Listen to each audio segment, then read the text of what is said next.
उधर मर्जीना पहले एक अत्तार की दुकान पर गई और उसे मरणासन्न रोगी को दी जाने वाली दवा मांगी। अत्तार ने पूछा कि ऐसा बीमार कौन है, तो उसने कहा कि मेरे मालिक की दशा बहुत खराब है। अत्तार ने एक दवा दी और कहा कि इससे ठीक न हो तो फिर आना, मैं और प्रभावकारी औषधि दूंगा। मर्जीना दवा लेकर एक बूढ़े मोची के पास, जो दूर के एक मोहल्ले में रहता था, गई। मोची का नाम मुस्तफा था। उसकी दुकान में अंधेरा सा था, लेकिन वह डटकर काम कर रहा था। मर्जीना बोली, बाबा मुस्तफा, तुम तो बड़े होशियार आदमी मालूम होते हो, इतने अंधेरे में ऐसी नाजुक सिलाई कर रहे हो। मोची हंसकर बोला, लड़की, तू समझती क्या है, मैं तो इससे अधिक अंधेरे में तुझे काट कर दोबारा जोड़ दूं। मर्जीना ने पास आकर फुसफुसा कर कहा, बाबा, मुझे तुम मत काटो जोड़ो, लेकिन एक ऐसा ही काम है, दाम अच्छे मिलेंगे, लेकिन किसी को पता न चले। एक अशर्फी मिलेगी।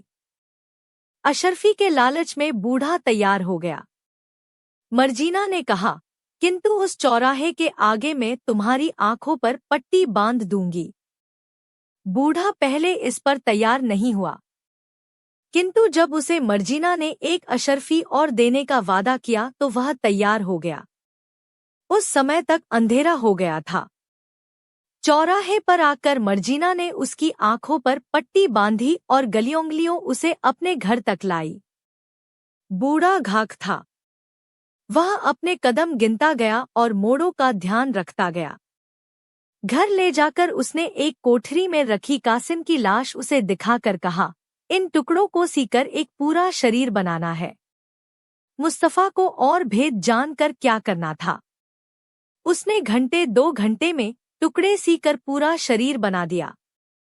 मर्जीना ने उसे 2 के बजाय 3 अशर्फियां दी और कहा, मैं तुम्हें जिस तरह लाई थी उसी तरह वापस तुम्हारी दुकान के सामने वाले चौराहे पर पहुंचा दूंगी। यह अतिरिक्त अशर्फी इसलिए है कि तुम इस बात को गुप्त रखो। मुस्तफा ने यह वादा कर लिया। मर्जीना रात ही में मुस्तफा को उसकी दुकान के सामने वाले चौराहे पर उसकी आंखों में पट्टी बांध कर छोड़ आई। घर में उसने और अली बाबा ने मिलकर लाश को नहलाया और कफन में लपेट दिया। दूसरी सुबह मर्जीना फिर रोती हुई अत्तार के पास गई और उससे कहा, जो दूसरी दवा तुम कहते थे वह दे दो। मालिक की हालत अब तब हो रही है, मालूम नहीं यह दवा भी वे ले सकेंगे या पहले ही दम तोड़ देंगे।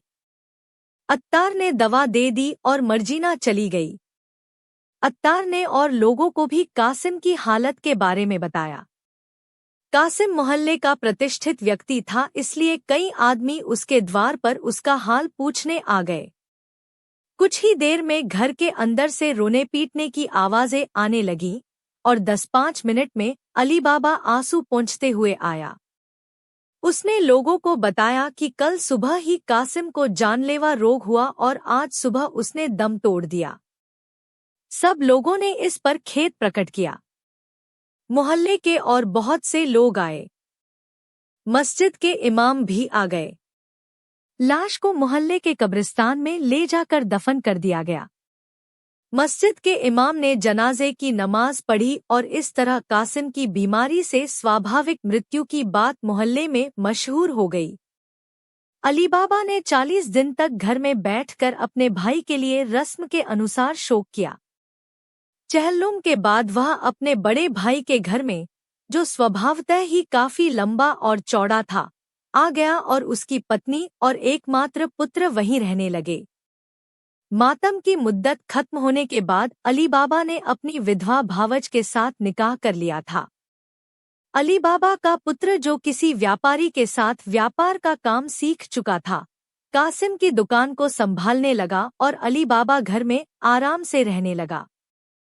उधर 2-4 दिन बाद लुटेरे फिर गुफा में आए तो उन्हें यह देखकर घोर आश्चर्य हुआ कि जिस आदमी को मारा गया था उसकी लाश के टुकड़े गायब हैं। इसके साथ ही उन्होंने यह भी देखा कि अशर्फियों के ढेर में से 4-5 बोरी अशर्फियां भी गायब हो गई हैं।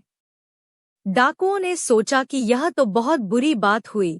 मृत मनुष्य के अलावा भी कोई आदमी ऐसा है जो गुफा के भेद को और उसे खोलने की तरकीब को जानता है। वह मृतक के शरीर के टुकड़े भी उठा ले गया है और धन को भी। स्पष्ट है कि वह मृतक का कोई संबंधी होगा, लेकिन जब मृतक ही का पता नहीं तो संबंधी का पता कैसे चले? सरदार ने कहा, भाइयों, हाथ पर हाथ धर कर बैठने से काम नहीं चलेगा। जो आदमी हमारा भेद जानता है वह हमारे और हमारे पुरखों के जमा किए धन को लूट ले जाएगा। हम में से कोई यहाँ रह भी नहीं सकता, क्योंकि हमने अपने निवास स्थान से दूर संग्रह स्थान बनाया है। यहाँ किसी के रहने से हमारा भेद खुल जाएगा। तुम लोगों में से जो सबसे होशियार हो वह शहर में जाकर मोहल्ले मोहल्ले घूम घूम कर पता लगाएं और होशियारी से काम करे। अभी सिर्फ यह जानने की जरूरत है कि कौन आदमी टुकड़े टुकड़े करके मारा गया है और दफन हुआ है। बाकी काम बाद में देखा जाएगा। जो यह पता लगाएगा वह लूट के माल में अपने हिस्से के अलावा भारी इनाम पाएगा। किंतु यह भी शर्त है कि असफलता की स्थिति में उसे प्राणदंड दिया जाएगा। एक डाकू ने इस काम का बीड़ा उठाया। वह शहर में आकर कई मोहल्लों में टोह लेता फिरा, किंतु उसे कुछ पता न चला। संयोग से वह मुस्तफा मोची के पास जा निकला। उसने कहा, बाबा, तुम इस उम्र में भी अंधेरी जगह में ऐसी होशियारी से काम करते हो। बूढ़ा तारीफ सुनकर फूल गया। प्रतिज्ञा भूल कर बोला, अरे यह काम क्या है? कुछ दिन पहले मैंने इससे भी अंधेरे में एक लाश के 4 टुकड़ों को सीकर एक पूरा शरीर बनाया था। डाकू ने बनावटी ताज्जुब से कहा, कटे आदमी को तुमने क्यों सिया? मुस्तफा ने कहा, भाई, मैंने तुम्हें गलती से वह बात बताई है।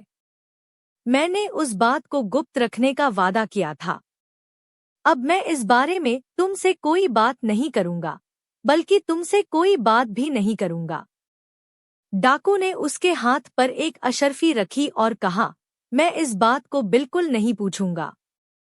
तुम सिर्फ यह करो कि मुझे वह मकान बता दो जहां पर तुमने लाश के टुकड़े सिए थे। मुस्तफा घबराया। उसने कहा, तुम अपनी अशर्फी वापस ले लो। मकान मैं इसलिए नहीं बता सकता कि एक दासी उस चौराहे से मुझे रात के समय आंखों पर पट्टी बांध कर ले गई थी और उसी तरह वहां छोड़ गई थी। डाकू ने उसे एक अशर्फी और दी। कहा, बाबा, तुम बहुत होशियार आदमी हो। मैं रात में आऊंगा और तुम्हारी आंखों में पट्टी बांधूंगा। तुम मुझे वहां ले चलो। बूढ़े को लालच आ गया। उसने कहा, अच्छा भाई, तुम रात को आना। काम बड़ा खतरनाक है, लेकिन तुम इतना जोर देते हो तो करना ही पड़ेगा। रात में भी मुस्तफा ने दुकान बंद नहीं की, पर दुकान में दिया भी नहीं जलाया। डाकू के आने पर वह उसे चौराहे पर ले गया, जहां डाकू ने उसकी आंखों पर पट्टी बांध दी। मुस्तफा अपने कदमों को गिनता और निश्चित संख्या के बाद दाएं या बाएं मुड़ने को कहता। अंत में वह एक जगह ठहर गया और बोला कि यहीं तक आया था और उस ओर के मकान में मुझे दासी ले गई थी।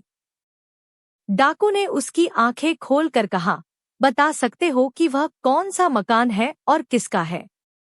आंखें खोलकर मैं अपनी दुकान के चौराहे पर वापस भी नहीं जा सकता। तुम मुझे पट्टी बांध कर ही वापस ले चलो। यहाँ किसका कौन सा मकान है यह मैं नहीं जानता। मैं दूर के मोहल्ले में रहता हूँ।